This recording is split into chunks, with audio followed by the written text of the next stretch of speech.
James Luceno had experience overseeing and co-writing a multi-book series in the Robotech universe, so it makes sense that Del Rey and Lucasfilm would hire him as a consultant during the planning phase of the new Jedi Order series. Luceno expanded the map of the Star Wars galaxy with author Dan Wallace, wrote a series Bible that coordinated all the different story arcs, and was eventually contracted to write Agents of Chaos, first as a single novel and later as a duology.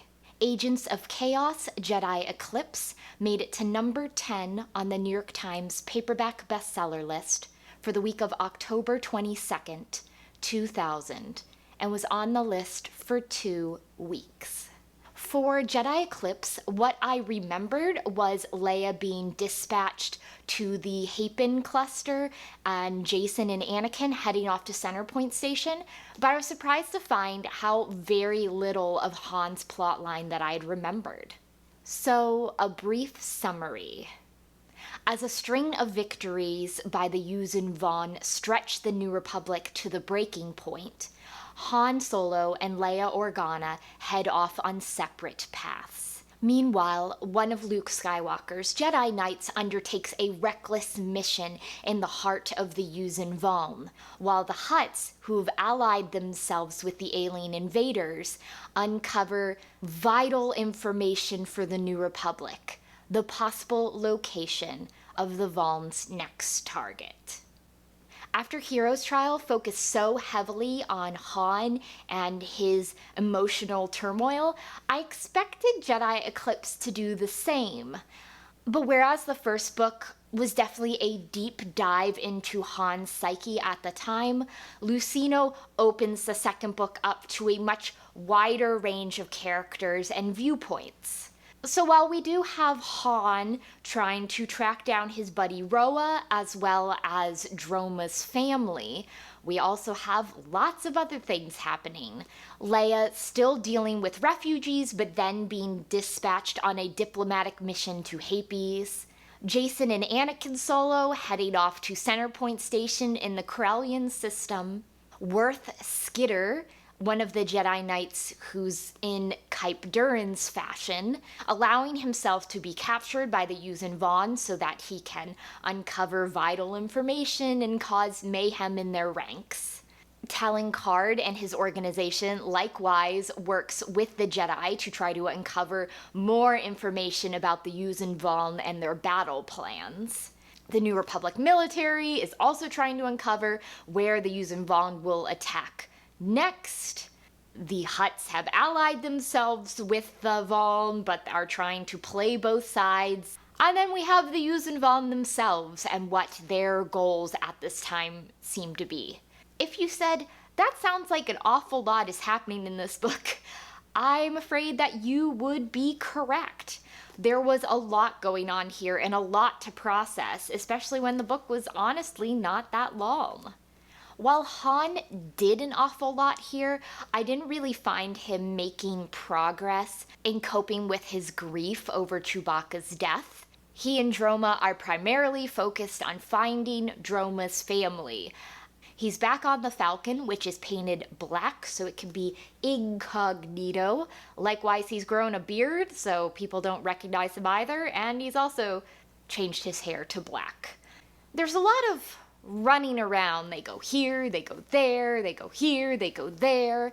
But while there is a lot of action, there's not a lot of, I would say, emotional progress made for Han. Where the book ends, he's still mad at Leia. He's still not really willing to reconcile with her. And I suppose I expected a little more progress on that front. Droma is finally reunited with his family, which is great. Although they also form a lot of the viewpoints that I felt muddled the story at times. Because while we have Droma's sister and some other Rin who are on the same Yuuzhan Vong vessel as Wurth Skidder, we have other Rin who Leia was able to evacuate to safety off of Guinan, only for them to end up on a world, forge documents and get off the world, and then end up at the climactic battle just like pretty much everyone else in this book. Leia's story is sort of fragmented. The first part is her dealing with Selkor, dealing with refugees. She's also there on Guinan when it falls, and she's one of the last people to get off because she's trying to evacuate as many people as possible. She is then dispatched by the New Republic to Hapes to implore them to join the war effort and help the New Republic out. With the Hapen subplot, there was a lot of focus on Prince Isildur and their past relationship, and while they behaved like adults, it was sort of awkward interactions. What I also wished from the Hapen scenes is that we could have gotten a better grasp of some of the female Hapen characters. Leia talks to Ta Shum. She also briefly talks to Tenel Ka, who is Prince Isolde and Tenennial Joe's daughter. But I found it very interesting that Leia had no interactions with Tenennial Joe, the Queen Mother, at all. She's there, she has ladies in waiting.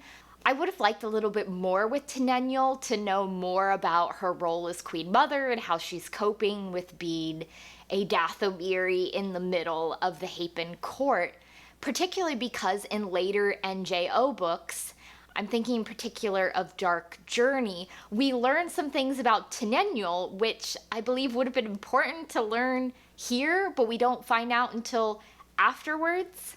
And I just found it funny that for all that Hapes is a matriarchy ruled by women, the most pivotal scenes came down to Prince Isolde and another Hapen male noble just having a duel over the fate of whether Hapes sends ships to the New Republic or not.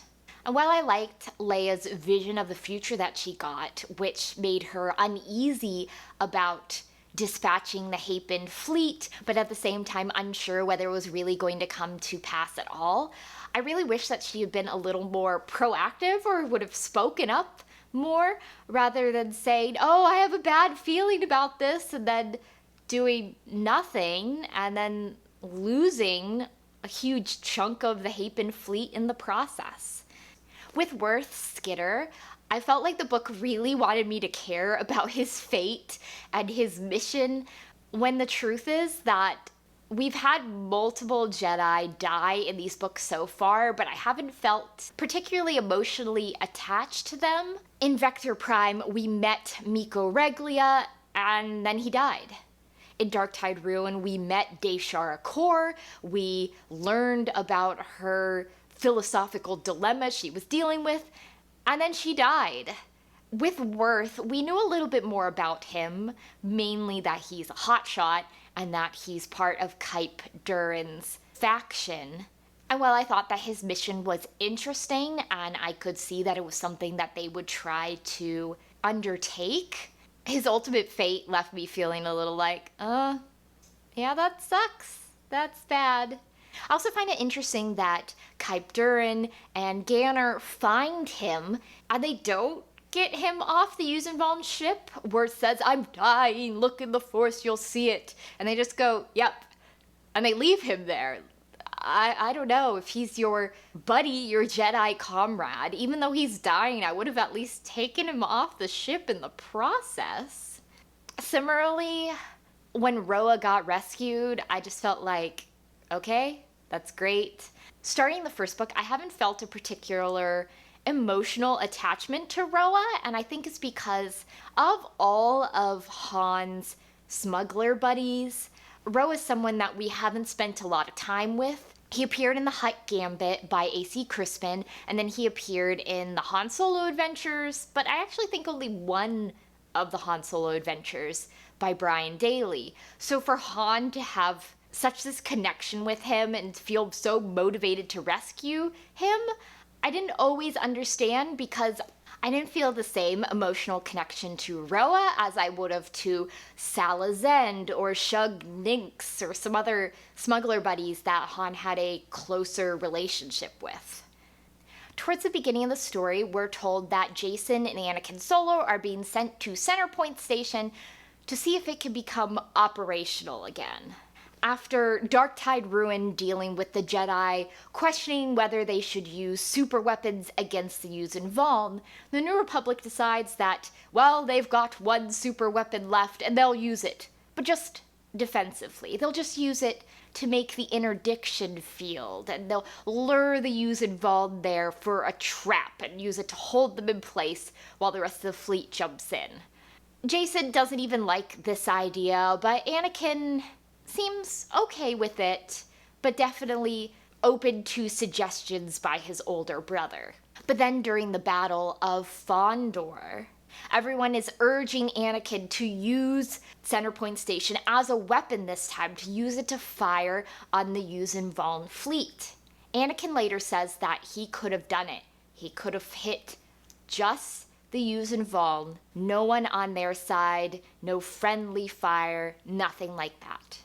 But this is where I got really frustrated with Jacen, because Jacen has been all over the place with his concept of the Force and how it should be used. And I felt like Jedi Eclipse is just a classic example of Jacen taking things too far. He argues that the Jedi shouldn't use offensive weapons at all. In the pivotal moment, Anakin turns to him and says, "Should I fire this?" And Jacen says no, and Anakin goes, "Okay," and he steps down. Which then leads to Thrak and Sal Solo stepping in, firing Centerpoint Station, and yes, he destroys about half of the Yuuzhan Vong fleet, but he also destroys 3/4 of the Hapes fleet in the process.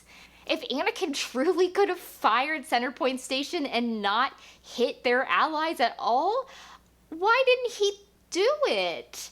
I guess other than for the Jedi to get blamed for something else, and for Thrak and Solo, who miraculously got out of prison. Why? He's like a xenophobic madman. He deserved to be in prison, but he's out now, and he's lauded as the hero of the hour, who true killed a bunch of Hapens, but also, let them win the Battle of Fondor in the end. The Hutts, meanwhile, ally themselves with the Yuuzhan Vong, but in classic Hutt fashion, they're trying to play both sides. So New Republic intelligence and the New Republic military end up with a lot of information about this is where the Hutts are shipping to for spice, and this is where they're not. Of course, the Yuuzhan Vong have lied to them. They make it look like they're going to attack the Bothan homeworld. The New Republic military want to trick them into attacking Corellia, but in actuality, they go and they attack Fondor. A lot of the book felt like characters saying, "Can we trust this information?" and then debating it over and over again, and I wanted to reach through the book and grab them and just go, "Stop! Just choose something for once! Stop dithering!" Even Talon Card falls prey to this. He meets up with the Jedi, he tells them, "I've realized the Hutts aren't shipping to here and to here." But they don't really do anything useful in the end. Kype Durin and Ganor Rhyso team up with Talon Card, and while they're able to rescue all the captives off the ship that's holding Wurth Skidder, Wurth dies in the end. In the end, it just seemed like another way to bring more characters in the final Battle of Fondor, even though the quest they had been following didn't seem like it was going to take them there at all. The Yuuzhan Vong strategy in this book is pretty much condensed to: we're going to lie to the Hutts, we're going to get the New Republic to fortify worlds that we have no intention in attacking, and then attacking someplace that they won't even see coming. Which was a pretty good plan. They would have succeeded if it wasn't for Thrak and Sal Solo in the end. Moving beyond the characters, I just thought I'd point out some issues on a whole that I had with the book. Continuing with what I noted from the first book, Luceno still loves himself a good, big, juicy thesaurus word. I tried to take screen captures in the ebook of particular ones I noticed, so here's some.